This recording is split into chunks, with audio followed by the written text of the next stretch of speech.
ਅਗਲੀ ਖਬਰ ਵੱਲ ਚਲੀਏ। ਪ੍ਰੈਜ਼ੀਡੈਂਟ ਜੋ ਬਾਈਡਨ ਉਹਨਾਂ ਦੀ ਐਡਮਿਨਿਸਟ੍ਰੇਸ਼ਨ ਨੇ ਜੋ ਸਟੂਡੈਂਟਸ ਆ ਉਹਨਾਂ ਦੇ ਲੋਨ ਫॉरगिवनेस ਦੀ ਗੱਲ ਆ ਜੋ ਪਿਛਲੇ ਹਫ਼ਤਿਆਂ ਦੇ ਵਿੱਚ ਡਿਸਕਸ ਕੀਤੀ ਸੀ, ਤੇ ਉਹਦਾ ਜਿਹੜਾ ਪੂਰੀ ਤਰ੍ਹਾਂ ਪਲਾਨ ਵੀ ਝਾਕ ਆਊਟ ਕਰ ਦਿੱਤਾ ਗਿਆ ਸੀ। ਪਰ ਹੁਣ 6 ਰਿਪਬਲਿਕਨਸ ਨੇ ਪ੍ਰੈਜ਼ੀਡੈਂਟ ਜੋ ਬਾਈਡਨ ਉਹਨਾਂ ਦੇ ਅਗੇਂਸਟ ਕਹਿੰਦੇ ਵੀ ਅਸੀਂ ਲਾਸੂਟ ਫਾਈਲ ਕਰਾਂਗੇ ਸਟੂਡੈਂਟ ਲੋਨ ਫॉरगिवनेस ਪਲਾਨ ਦੇ ਅੰਡਰ। ਕਹਿੰਦੇ ਪਈ ਇਸ ਕਰਕੇ ਹੁਣ ਬਾਈਡਨ ਐਡਮਿਨਿਸਟ੍ਰੇਸ਼ਨ ਨੂੰ ਕੁਝ ਚੇਂਜਸ ਕਰਨੀਆਂ ਪੈਣਗੀਆਂ। ਜਿਹੜੇ ਬੋਰੋਵਰਸ ਆ ਜਿਨ੍ਹਾਂ ਦੇ ਕੋਲ ਫੈਡਰਲ ਸਟੂਡੈਂਟ ਲੋਨ ਹੈਗੇ ਆ ਗ੍ਰਾਂਟਿਡ ਬਾਈ ਗਵਰਨਮੈਂਟ, ਤੇ ਜੇ ਉਹ ਪ੍ਰਾਈਵੇਟ ਲੈਂਡਰਸ ਤੋਂ ਲਏ ਆ ਉਹਨਾਂ ਨੂੰ ਇਸ ਰਿਲੀਫ ਡੈਪਟ ਰਿਲੀਫ ਤੋਂ ਐਕਸਕਲੂਡ ਕੀਤਾ ਜਾਊਗਾ। ਉਹਨਾਂ ਦਾ ਜਿਹੜਾ ਲੋਨ ਆ ਉਹ ਮਾਫ ਨਹੀਂ ਹੋ ਸਕਦਾ। ਸੋ ਸਿਰਫ ਜਿਹੜੀਆਂ ਫੈਡਰਲ ਗਵਰਨਮੈਂਟ ਦੇ ਲੋਨ ਆ, ਫੈਡਰਲ ਗਵਰਨਮੈਂਟ ਦੇ ਥਰੂ ਬੈਂਕਸ ਦੇ ਰਾਹੀਂ ਆ, ਉਹ ਹੀ ਜੋ ਲੋਨ ਆ ਉਹ ਮਾਫ ਕੀਤੇ ਜਾ ਸਕਦੇ ਆ। ਇਹਦੇ ਨਾਲ, ਇਸ ਚੇਂਜ ਦੇ ਨਾਲ 7,70,000 ਲੋਕਾਂ ਨੂੰ ਜਿਹੜਾ ਆ ਅਸਰ ਪਊਗਾ। ਕਹਿੰਦੇ ਵੀ ਜੋ ਲਾਸੂਟ ਹੈਗਾ ਆ ਇਹ ਫਾਈਲ ਕੀਤਾ ਸੀ ਮਜ਼ੂਰੀ ਸਟੇਟ ਦੇ ਵਿੱਚ, ਉੱਥੇ ਦੇ ਅਟਾਰਨੀ ਜਨਰਲ ਨੇ, ਅਰਕਨਸਾ, ਕੈਂਸਸ, ਨੇਬਰਾਸਕਾ ਤੇ ਸਾਊਥ ਕੈਰੋਲੀਨਾ ਦੇ ਵਿੱਚ।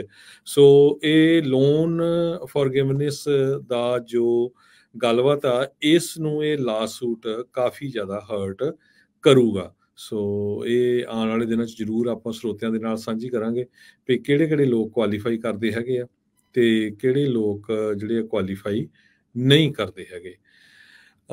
ਅਗਲੀ ਖਬਰ ਵੱਲ ਚਲੀਏ ਤੇ ਸੈਨ ਫਰਾਂਸਿਸਕੋ ਦੇ ਵਿੱਚ ਹੁਣ ਆਪਾਂ ਜੇ ਸਟਾਕ ਮਾਰਕੀਟ ਦੀ ਵੀ ਗੱਲ ਕਰਦੇ ਜਾਈਏ ਤੇ ਓਵਰਆਲ ਸਟਾਕ ਮਾਰਕੀਟ ਦੀ ਵੀ ਅੱਜ ਆਪਾਂ ਗੱਲ ਕਰਦੇ ਹਾਂ ਵੀ ਸਟਾਕ ਮਾਰਕੀਟ ਕਾਫੀ ਡਾਊਨ ਗਈ ਆ। ਪਰ ਉਹ ਤੋਂ ਪਹਿਲਾਂ ਜੌਬਸ ਜੋ ਆ, ਈਵਨ ਦੋ ਆਪਾਂ ਸਾਰੇ ਸੋਚਦੇ ਹਾਂ ਵੀ ਇੱਥੇ ਤਾਂ ਬਹੁਤ ਜੌਬਾਂ ਹੈਗੀਆਂ, ਬਹੁਤ ਨੌਕਰੀਆਂ ਹੈਗੀਆਂ, ਅਪਲਾਈ ਕਰ ਸਕਦੇ ਆ, ਪਰ ਹੁਣ ਵੱਡੀਆਂ ਟੈਕ ਕੰਪਨੀਆਂ ਨੇ ਲੋਕਾਂ ਨੂੰ ਲੇ ਆਫ ਕਰਨਾ ਸ਼ੁਰੂ ਕਰ ਦਿੱਤਾ ਆ।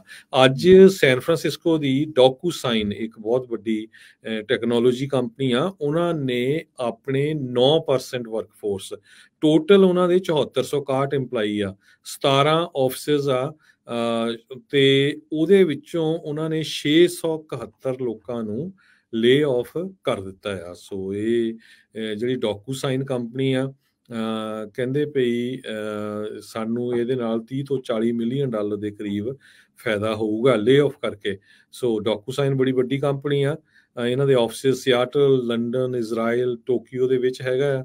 ਸੈਨ ਫਰਾਂਸਿਸਕੋ ਦੇ ਵਿੱਚ ਇਹਨਾਂ ਦਾ ਮੇਨ ਆਫਿਸ ਸੀ। ਸੋ ਮੋਸਟਲੀ ਜਿਹੜੇ ਲੇ ਆਫ ਕੀਤੇ ਗਏ ਆ, ਸੋ ਉਹਨਾਂ ਦੇ ਵਿੱਚ ਇੰਜੀਨੀਅਰਸ ਵੀ ਕਾਫੀ ਜ਼ਿਆਦਾ ਹੈਗੇ ਆ।